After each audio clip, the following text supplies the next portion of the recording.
വരിക്കാശ്ശേരി മനയിൽ ഞാൻ ഷൂട്ട് ചെയ്തിട്ടുണ്ടെങ്കിലും വരിക്കാശ്ശേരി മനയിൽ തമ്പുരാൻ ഒരു സിനിമയിലും എൻ്റെ സിനിമയിൽ വന്നിട്ടില്ല. തമ്പുരാക്കന്മാരൊന്നും എൻ്റെ സിനിമയിലെ നായകന്മാരായിട്ടില്ല.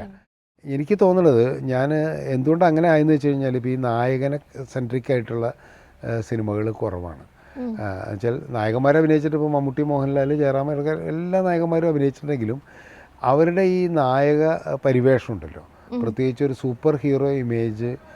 ഇപ്പം നമ്മൾ പലരെ കുറിച്ച് പറയുമ്പോഴാണല്ലോ, ഇപ്പോൾ നായകന്മാരെ കുറിച്ച് പറയുമ്പോൾ അവരുടെ മികച്ച സിനിമകളെന്ന് പറഞ്ഞിട്ട് അവരെപ്പോഴും പറയുമ്പോൾ അവരുടെ ഹീറോയിസോ അല്ലെങ്കിൽ അവരുടെ ആ നായക പരിവേഷമൊക്കെ അല്ലെങ്കിൽ അഭിനയത്തിൽ തന്നെ അത്രയും ഇതൊക്കെ ഉള്ള സിനിമകളാണ്. അങ്ങനെയുള്ള സിനിമകൾ എനിക്ക് ഒരു പരിധി കുറവായിരിക്കും. അതിന് കാരണം എന്ന് വെച്ച് കഴിഞ്ഞാൽ ഞാൻ ഇവരെ ഒന്നും അങ്ങനെ ഒരു നായക പരിവേഷത്തോടുകൂടി സ്ക്രീനിൽ അവതരിപ്പിച്ചിട്ടില്ല. അതെ, മമ്മൂട്ടി ഏറ്റവും സുന്ദരനായ മമ്മൂട്ടിയെ ഡീഗ്ലാമറൈസ് ചെയ്തിട്ടാണ് മിക്കവാറും എല്ലാ സിനിമയിലും, ഇപ്പോൾ കറുത്തവഷികളായാലും ശരി, രാപ്പകലിലായാലും ഒക്കെ തന്നെ അങ്ങനെയാണ് ചെയ്തിട്ടുള്ളത്. അപ്പോൾ അതുകൊണ്ട് തന്നെ മോഹൻലാലായാലും ശരി ഒരു സൂപ്പർ ഹീറോ ഇമേജിലുള്ള ഒറ്റ സിനിമയും ഞാൻ ചെയ്തിട്ടില്ല. അറിയാലോ, ഇപ്പോൾ നമ്മൾ എന്താ പറയുക, ഈ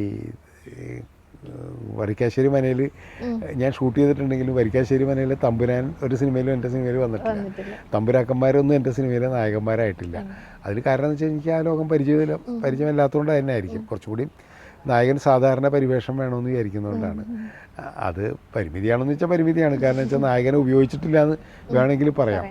വലിയ നായകന്മാരെ ഞാൻ ആ രീതിയിൽ ഉപയോഗിച്ചിട്ടില്ല എന്ന് വേണമെങ്കിൽ പറയാം.